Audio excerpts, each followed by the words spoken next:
نحمده ونصلي على رسوله الكريم اما بعد بسم الله الرحمن الرحیم. په تېر وړاندې کې موږ وویل چې د مسبوق چې کوم منځ دی چې د امام سره دی نسی او هغه یو څه ذکر کړي، نو دا ډیر سورتونه لري. په دغه سلسله کې به دغه د مسبوق د لمانځه سورتونه بیان او دا به اول د واره په 4 رکعاتي لمانځه کې بیان کو. 4 رکعاتي لمونځ لکه د ماپښینغې، د مازګر ده، د ماخستن ده. په دغه 4 وخته کې دا مختلف سورتونه لري. اول سورت یې دا دی چې مسبوق معنا مقتدی دی، را روان دی، را املا یو رکعت انکر کړی دی، په دوهم رکعت کې دی ورسره شریک شو. نو په دوهم رکعت کې چې فرض کې دی ورسره شریک شو، که امام د حدیث چې د دوم رکعت کې د مازرا ولاړ سوی دی پکښې دی، یا الحمدلله خلاصه کړی ده، یا سورت وایي، یا په رکوع کې دی چې فرض کې شریک شو د دوم رکعت ونیوي، نو خو یو ځین تیر سوی دی. اوس نو د دغه دوهم رکعت وروسته خو تحیات د پدې کې دی د ملا ملګری دی، په دریم رکعت کې ملګری دی، په څلورم کې ملګری دی. نو د 3 رکعاته په جمع سو، دوهم رکعت دریم څلورم. په څلورم رکعت کې چې امام سلام وګرځي، اوس به هغه اول رکعت دی څنګه کوي؟ امام چې سلام وګرځي پر دواړه طرفه، اول خواته سلام وګرځي، دومه ته سلام وګرځي، دی به ولاړ شي. اوس دی هغه اول رکعت کې، نو اول د واره به دی ثنا وایي، ثنا سبحانك اللهم ده، سبحان به وایي، دوهم به اعوذ بالله پسې وایي، دریم به بسم الله شریف وایي، څلورم به الحمدلله شریف وایي، د الحمدلله په پای کې به امین وایي، شپږم به سورت وایي. هر سورت چې دته آسان دی د الحمدلله سره به ملګری کی. اوم به دی رکوع وکي، اتم به دی رکوع وروسته 2 سجدې وکي،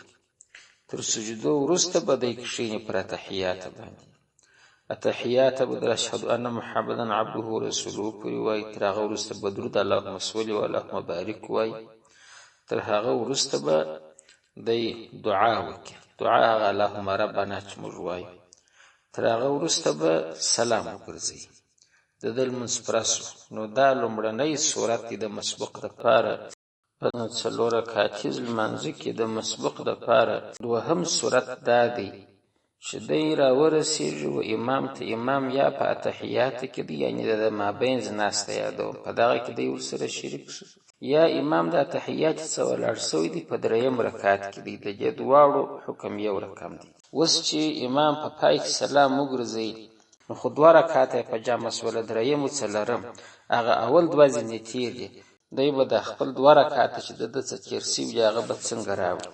دا دی د امام سره جلاسي، هغه 2 سلام وګرځي و درېږي. په اول رکعت کې چې دی ثنا وایي، سبحانك اللهم، بیا اعوذ بالله وایي، بیا بسم الله وایي، بیا الحمدلله وایي، پس امین وایي، بیا سورت وایي، تر هغه وروسته بیا رکوع کوي، بیا سجدې کوي، بره ولاړېږي و دوهم رکعت. دوهم رکعت به بیا د ثنا څخه را شروع کوي، معنا د سبحانك اللهم څخه، د بسم الله څخه بیا را شروع کوي، بسم الله د الحمدلله د امین دی، سورت دی، رکوع د سجدې دی، او بیا نو تحیات ده، بیا درود شریف دی، بیا دعا ده، بیا سلام دی. نو دا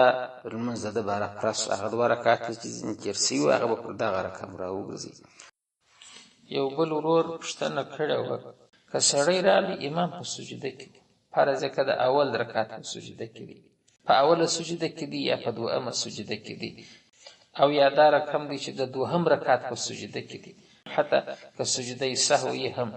په سجده کې مسبوق د امام سره شریکېدلی سي، نیت پسې تړلی سي، که به دی انتظار کوي چې وده چې امام را ولاړ سي، په رکعت شروع کوي، زه به د رکعت په سر کې ورسره ملګری سم. نو حکم د کتاب دا دی چې هوکې په هر ځای کې ورسره شریکېدلی سي، فقط دې شي ته بیا پام وي، که امام په سجده کې وي دی راسي د امام سره په سجده کې شریک سي، دی به دا نه وایي چې ما د امام سره دغه رکعت ونیوه، دا کوم سجدې چې دی ورته کوي. اوس که په رکوع کې ورسره شریک سوی د امام سره دا رکعت ونیوه، پکې نه دی ځینې کېر، او که ملا په سجده کې و دی په سجدو کې ورسره شریک سي ثواب خو یې د سجدو څخه شروع سو د په جماعت شریک سو مګر رکعت ځینې تېر دی دغه رکعت په بیا راګرځي پر هغه رقم چې مخکې موږ بیان کړي نو دا خبره هم باید موږ ته متوجه چې په سجده کې هم د امام سره شرکت کول کېدلی سي چې مقتدی راسي راورسېږي اقتدا پسې وکړي مسبوق د لمانځه په دې سلسله کې چې دی په دغه څلور رکعتیز لمانځه کې د ملا سره په څلورم رکعت کې شریک سي برابر خپل پاتې لمونځ څنګه کوي یعنې که خبرې ته موږ غوږ شو د ماپښین لمونځ دی یا مازدیګر دی یا ماخستن دی خو څلور رکعته دی ملا اول رکعت هم ځینې کړی دی دوهم رکعت یې هم ځینې کړی دی اتحیات یې هم ویلې د دریم رکعت یې هم کړی دی فقط څلورم رکعت کې ولاړ دی دا د مسبوق مقتدی اوس راورسېدی اقتدا یې پسې وکړي نو د ملا سره خو دی په لمانځه کې اوس شریک سو ملا خو چې دا خپل څلورم رکعت خلاص کړي اتحیات ووایي بره سلام ګرځي ملا چې سلام وګرځوي یوې خوا بلې خوا ته دی به ولاړ سي دا مسبوق دی به د کومه ځایه راشروع کړي د لمانځه د سره دغه اول رکعت څخه بیا راشروع کړي نو په اول رکعت کې به دی چې شوی چې دا ولاړ سو سبحانك اللهم دا ویل کېږي اعوذ بالله به ووایي بسم الله به ووایي الحمدلله شریف به ووایي تر الحمدلله وروسته به امین ووایي تر امین وروسته به سورت ووایي یعنې دا رکعت د ډک دی چې دا ولاړ سو او در سورت وروسته به رکوع وکړي تر رکوع وروسته به دوې سجدې وکړي نو دا اول رکعت خلاص شو د ده دپاره دغه اوس اول سو دا چې خلاص سو دی به ولاړېږي نه باره به دی